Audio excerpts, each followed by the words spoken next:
Hello दोस्तों, मैं रोशन गिरी। जिस तरीके से हम लोग स्पेक्ट्रम का लेक्चर ले रहे हैं, ठीक है, हमारा धीरे धीरे क्या हो रहा है, मॉडर्न हिस्ट्री कवर होते जा रहा है। ठीक है, पिछले वाले लेक्चर में हमने बताया था कि साइमन कमीशन क्या था, ठीक है, और साइमन कमीशन की वजह से नेहरू रिपोर्ट आई।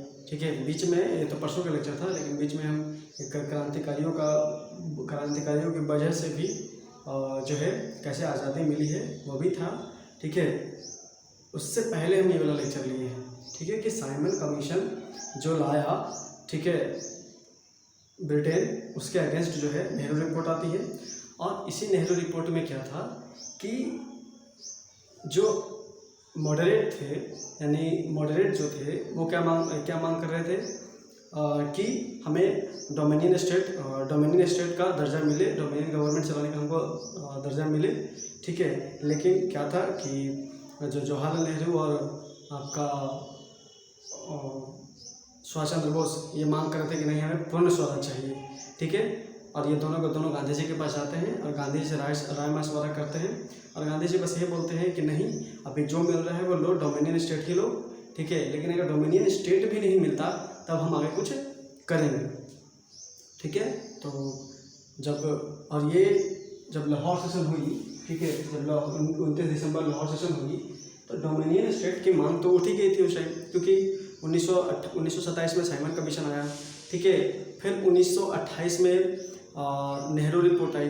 ठीक है, और 1929 में जो है 1929 में जो है मशवरा करते करते टाइम बीता कि हाँ भाई, अगर 1 साल और देते हैं टाइम अंग्रेज़ों को, अगर डोमिनियन स्टेट नहीं देती है। ठीक है, पहले डोमिनियन स्टेट मिल जाए, उसके बाद हम पूर्ण स्वराज की मांग करेंगे ना, पहले लेकिन डोमिनियन स्टेट मिले, ऐसा मानना था गांधी जी का कि हमें पहले डोमिनियन स्टेट मिले। ठीक है, लेकिन क्या होता है कि 1 साल गुजर जाता है। ठीक है, 1929 का 31 दिसंबर और 1 जनवरी 1930 के बीच में क्या होता है कि तक जो है वो नहीं मिलता डोमिनियन स्टेट का दर्जा।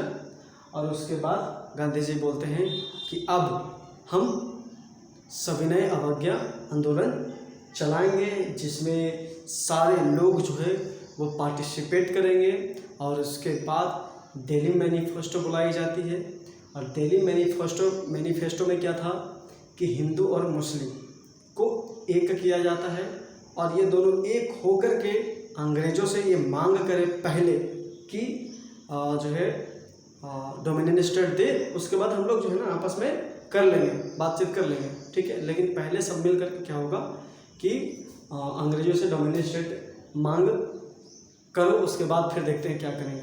लेकिन डोमिनियन स्टेट का जो है दर्जा नहीं दिया जाता है। उसके बाद गांधी जी को गुस्सा आता है, और गांधी जी क्या कहते हैं कि अब बहुत हुआ, अब जो है सविनय अवज्ञा आंदोलन चलाएंगे।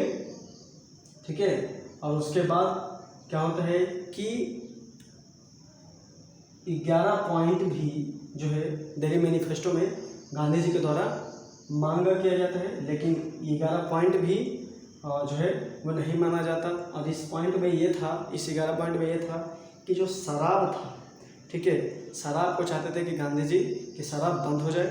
ठीक है, क्योंकि शराब की लत अंग्रेज़ों ने लगाया, और काफ़ी भयानक तरीके से यहाँ के लोग जो है शराब से मर भी रहे थे, काफ़ी हिंसा देखने को मिल रहा था। ठीक है, तो गांधी जी ये भी चाहते थे कि शराब बंद हो। ठीक है, और उसके बाद जो है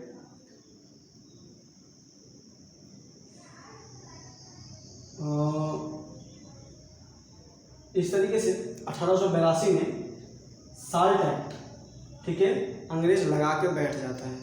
ठीक है, कि मतलब कैसे भी करके हम इन लोगों को लूटते चले, मतलब साल्ट टैक्स, नमक पे टैक्स लगा देना, रह रहे हो जहाँ ज़मीन पे टैक्स लगा देना। ठीक है, उसके बाद फसल पे टैक्स तो अलग रहता ही था। ठीक है, उसके बाद चौकीदार टैक्स भी, कि आपके गांव में कुछ भी हो रहा हो उसका इन्फॉर्मेशन अंग्रेज़ को हम देंगे, और वो होते थे अंग्रेज़ के ही चमचे। ठीक है, बस वो अंग्रेज़ चाहते थे कि क्या चल रहा है गांव से गांव में। ठीक है, उसका इन्फॉर्मेशन हमें मिलता रहे। और इसी वजह से चौकीदार भी रखा जाता है और चौकीदार का टैक्स भी गांव वाले ही दिया करते थे। तो चाह रहे थे कि चौकीदार टैक्स भी हटे, साल्ट टैक्स हटे, ठीक है, और आपका लैंड टैक्स हटे, ठीक है, और भी बहुत सारी मांगे थी जो है वो नहीं माना अंग्रेज़ों ने। उसके बाद 12 मार्च 1930 को क्या करते हैं कि ये 78 गो फॉलोअर्स के साथ अहमदाबाद के साबरमती आश्रम से चलते हैं, ठीक है, जिसमें 78 फॉलोअर्स होते हैं और 241 मील तक चलते हैं, ठीक है। जैसे ही 5 अप्रैल 1930 आती है तब तक तकरीबन 50,000 जो है इनके साथ जुट जाते हैं, 50,000 लोग जो है इनके साथ जुट जाते हैं। और उनके बाद क्या करते हैं कि ये 6 अप्रैल 1920 को पहुंचते हैं दांडी और नमक उठाते हैं। और नमक उठाने के बाद बस वहीं पर नमक निकाल लेते हैं, नमक उठाने के बाद छोड़ देते हैं वहीं पर, ठीक है, बस इतना सा करते हैं, ठीक है। अंग्रेज़ों को लगता है वाह, गांधी ने तो नमक कानून तोड़ दिया, बस उठा कर डालो जेल में, बहुत, और ये किया जाता है, रिप्रेशन किया जाता है सब लोगों को। लेकिन बस यही एक अच्छी बात थी कि किसी ने भी हाथ नहीं उठाया अंग्रेज़ों के खिलाफ, बहुत बड़ी बात थी ये, वो हुआ था, ठीक है। और आपका हम कह सकते हैं कि धरासना नामक एक जगह था, ठीक है, वहाँ साल्ट मूवमेंट को सरोजिनी नायडू जो है वो चला रही थी। वहाँ भी बहुत ज़्यादा क्या हुआ कि नॉन वायलेंस देखने को मिला, ठीक है, लेकिन नॉन वायलेंस नहीं हुआ था, सॉरी, वहाँ भी काफ़ी ज़्यादा जो है सरोजिनी नायडू को और वहाँ के लोगों को क्या रिप्रेशन किया गया। लेकिन यहाँ भी किसी ने नॉन वायलेंस जो है अहिंसा नहीं अपनाया, ठीक, हिंसा नहीं अपनाया, अहिंसा में ही रह करके सब लोगों ने दांडी मार्च को फॉलो किया। यहाँ भी मतलब काफ़ी बढ़ चढ़ के बहुत बड़ी बात थी कि लेडीज़ भी जो है वो सपोर्ट कर रहे थे। अब बहुत मतलब औरतों का भी दिमाग खुल गया था, ठीक है, कि अब जो है सब मिल करके हम लोग सपोर्ट करेंगे और मतलब किसी भी तरीके से अपने देश को आज़ाद कराना है, ठीक है। उसी तरीके से असम में भी चल रहा था। पेशावर में खान अब्दुल्ला गफ्फार खान जो है वो दांडी मार्च को लीड कर रहे थे, ठीक है। और पेशावर में एक खिदमत खान पार्टी थी, ठीक है, ठीक है, पेशावर पार्टी में खिदमत खान पार्टी थी, ठीक है, जिसके अध्यक्ष थे खान अब्दुल गफ्फार खान। इन्होंने भी काफ़ी ज़्यादा दांडी मार्च को साथ दिया और असम में काफ़ी ज़्यादा सपोर्ट कर रहे थे, ठीक है। फिर श्री राजगोपालाचारी भी जो है सपोर्ट करते थे। मतलब भारत के कोने कोने में अब जो है नमक कानून को तोड़ने का नियम जो है वो चल चुका था। लेकिन एक बड़ी बात थी कि मुस्लिमों ने दांडी मार्च में पार्टिसिपेट नहीं किया था। एक बहुत बड़ा तबका, अगर बहुत बड़ा तबका यानी सपोर्ट कर देता उस टाइम, तो हमारा देश जो है उसी टाइम आज़ाद हो जाता।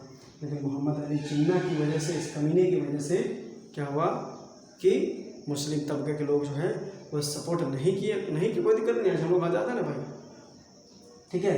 लेकिन फिर भी उस टाइम जब सब साथ दे रहे थे तो उनको भी साथ देना चाहिए था और अपना देश को पहले आज़ाद करवाना चाहिए था। उसके बाद आप मांग रखते, उसके बाद आपको पूरा किया जाता। लेकिन उसमें क्या किया, मतलब जिन्ना ने सपोर्ट नहीं किया। तो ये रहा दांडी मार्च और सिविल डिसओबीडियंस, ठीक है। अब दांडी मार्च जो है बहुत पूरे भारत में हर एक कोने में फैल चुका था।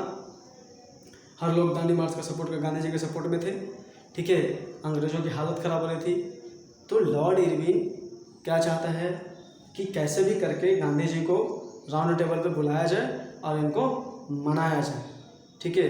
उसके बाद बहुत सारे गोलमेज सम्मेलन या तीन गोलमेज सम्मेलन होते हैं, ठीक है, और लॉर्ड इरविन बुलाता है उसमें, ठीक है। अब गोलमेज सम्मेलन जो है हम अगले लेक्चर में देखेंगे, ठीक है। आप अगर सिलसिलेवार तरीके से पूरा लेक्चर देख रहे होंगे तभी मॉडर्न हिस्ट्री समझ में आएगा, वरना नहीं, ठीक है। इसलिए प्लीज़ चैनल को सब्सक्राइब कीजिए, लाइक कीजिए और कमेंट कीजिए। Thank you.